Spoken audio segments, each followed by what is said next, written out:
think we're live.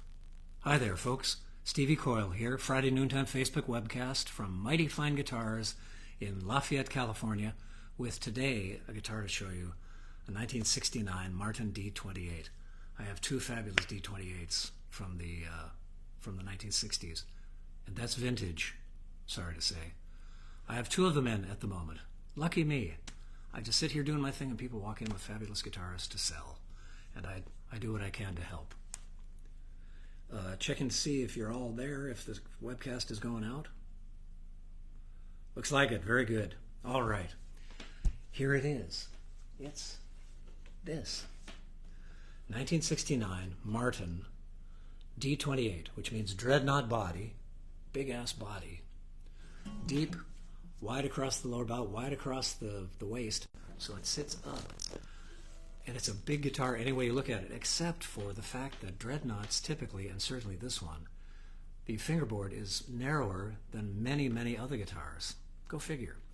But it makes perfect sense. The guitar is designed for volume and bass. Dreadnoughts, the biggest ship in the British Army, Navy, whatever they have. The biggest one.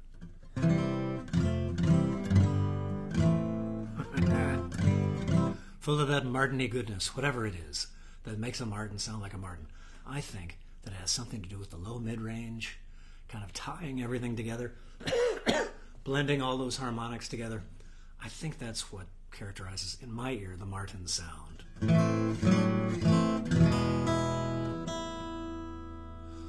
All original. And still plays great. The Dreadnought is designed, I was just about to say before I distracted myself, the Dreadnought is designed for bass and volume, and to stand up to other stringed instruments in a group setting. So it's designed to be big, and chances are on a Dreadnought, not to say you can't do fingerstyle on it, but a Dreadnought is really specifically designed, particularly designed to play chords and single note stuff. So if you're playing chords, you want those chords to saturate. You want all those notes in your chord. Because when you're playing a chord in a downstrum or an upstrum, you're essentially doing an arpeggio, but fast. And you want all of those notes to blend together, to be perceived by the ear of your listener and yourself, the listener in you, as a single musical experience, a chord. On piano, you can do that. On guitar, unless you're plucking the strings like that, it's going to be an arpeggio.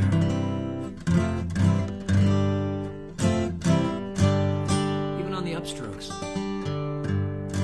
So, that arpeggiation, you want it all to blend together nicely, and that's what the guitar is designed for, is for strumming, because the arpeggiation gets blended together nicely in this big body, lots of airspace inside there. Big in all dimensions, including the depth of the guitar. So not for the faint of heart, or the very tiny, or the getting smaller, the shrinking people.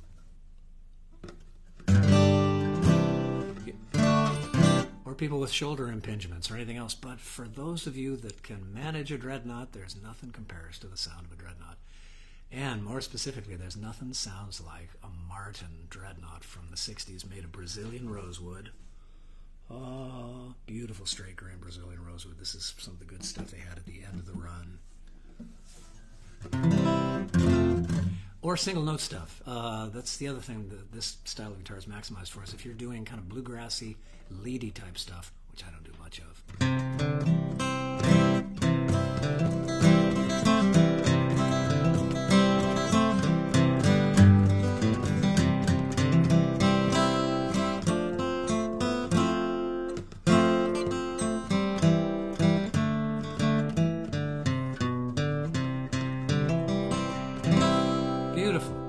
Does that remarkably well. Single note stuff.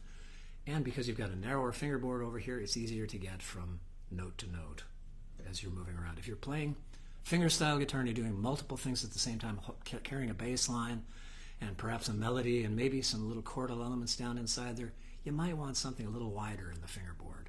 Something wider than 1 11/16, which is what this is.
At some point, your mileage may vary. It's going to need a neck reset. At some point, you probably want to get the frets refretted. It's not there yet. Plays great everywhere. Lots of miles left on it just as it is. And some guitars come with case candy, they call it. And I've got a little piece of case candy here I want to share with you. Because it's the original hang tag. Some people keep everything. And this fella kept the hang tag. It has the serial number on it. This is the serial number, and it actually mentions the original price, which I won't even tell you that it's $425 back in 1969. It's more than that now. I haven't quite decided where it's going to live, but somewhere in the nines, I'm guessing.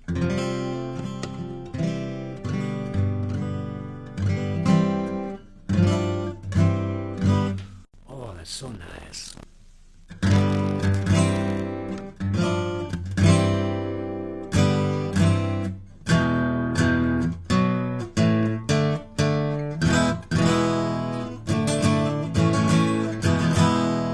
Makes you want to get your Pete Townsend out and put him on. Put on your white jumpsuit, your white coveralls. Do some leaping.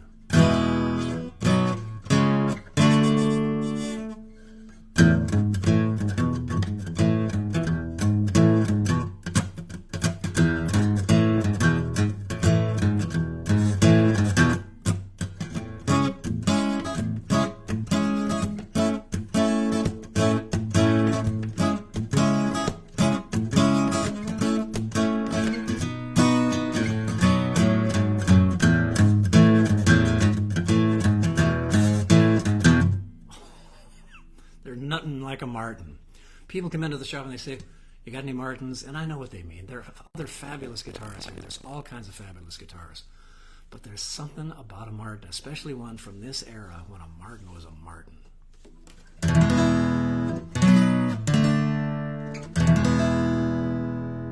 So there we are. Let me check and see if there are any comments or questions. I'll jump right on. If I don't get to them here, I'll get to them in the crawl below. So do feel free to ask away and comment away. And I'll see what I can find for you.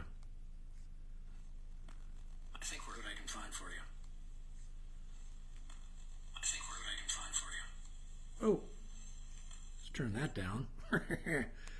And swiping left to reveal comments and questions. Hey there, Jim Esposito.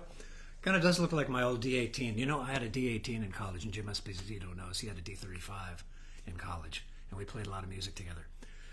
And if anybody knows where D-18 number 232192 is, I'd love to know too. So if you know, let me know. More comments and questions. Hi, Janine. Hi, Janine Heath. Wonderful art you're posting on Facebook. Folks, if you're not hip to Janine Heath's artwork, various media, you got to check it out. She's right there. Punch your name on the crawl here and head on over and take a look at all the cool stuff she's up to in the visual arts. You bet. Hi, Frank. Stream is choppy? Yeah, folks, if your stream is choppy, you can always tune in later when the whole video goes up. Instead of you watching it in real time and maybe getting choppiness between here and there, it'll all go up in a piece, and you can watch it uninterrupted. Reasonably uninterrupted. And, oh, where'd everybody else go? There you are. Hi, Dan Payne. Oh, Jimmy, it's, you want to see the back? Yeah, it's Brazilian. And really straight grain. This is lovely stuff. And this is right at the end of the run of Brazilian-backed Martin guitars, of course. And this is one of them. And it's a peach. And, yeah, nice set indeed. Hi, Bob Mokel. Go Broncos. Excellent. Hi, Hugh O'Connor. Very good. Frank, there you go. All right, well, I'll play just a little bit more, and then I'll turn you all loose for recess.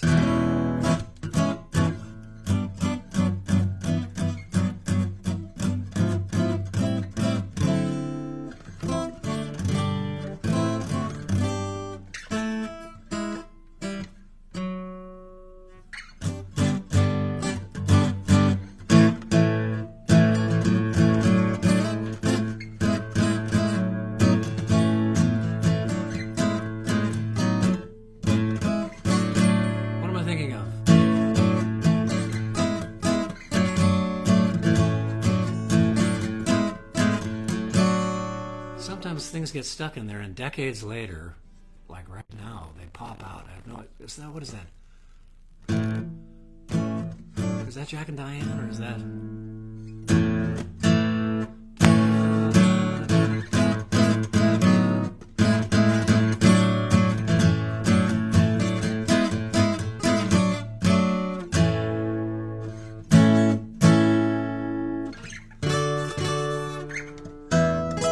Intonation is good after several years. Still good.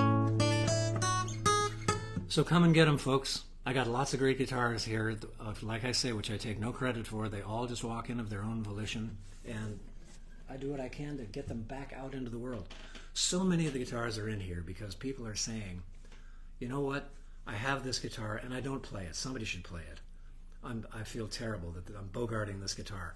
So they show up here, and I can help get them to the people that have always wanted a guitar like this, that always said, Martin, that legendary Martin, that D-28 from the 1960s, the quintessential album poster art guitar that I saw a million times on album covers. Maybe there's one of those out there for me. And rather than doing the whole Craigslist thing or the eBay thing, Craigslist in particular, meeting somebody in the Starbucks parking lot to take a look at their D-28, oh, terribly risky. And good heavens, there's all kinds of harm and risk attendant to that. Come into a nice cozy shop like this, we can talk about it, show you the provenance, take a look inside with the endoscope, an unfortunately named instrument, but useful, whatever you like. And if you live close enough, I often do sleepovers, where you can take the guitar home for a night or so and see how it works at your house. If you like it here and you think, boy, this might fit my herd at home, might be a good addition, we can work out a sleepover. Otherwise, shipping is always available with a 24 to 48 hour turnaround, whatever you need. Just pay shipping both ways. The usual stuff. And Lafayette is a lovely little town. Good for, there's all kinds of restaurants right nearby. So if you come for lunch beforehand, before you come shopping, or stick around for dinner after you come shopping, lovely little town. Bucolic, Lafayette, the heart of the Tri-Cities area. Well, anyway, if you've got comments and questions, throw them down in the thread there. I'm going to post this instantly over to the Mighty Fine Guitars Facebook page, and from there up to YouTube as well. So stay in touch. If you can think of anybody that you think would enjoy these streams, these Friday noontime webcasts, by all means hit them to them, or share them. Hit that little share button and send things on over to the folks you have in mind. I'd sure appreciate it. Much obliged. And see you next Friday with who knows what's going to walk in the door. Nighty-night, folks. Good afternoon. See you next week. Bye-bye.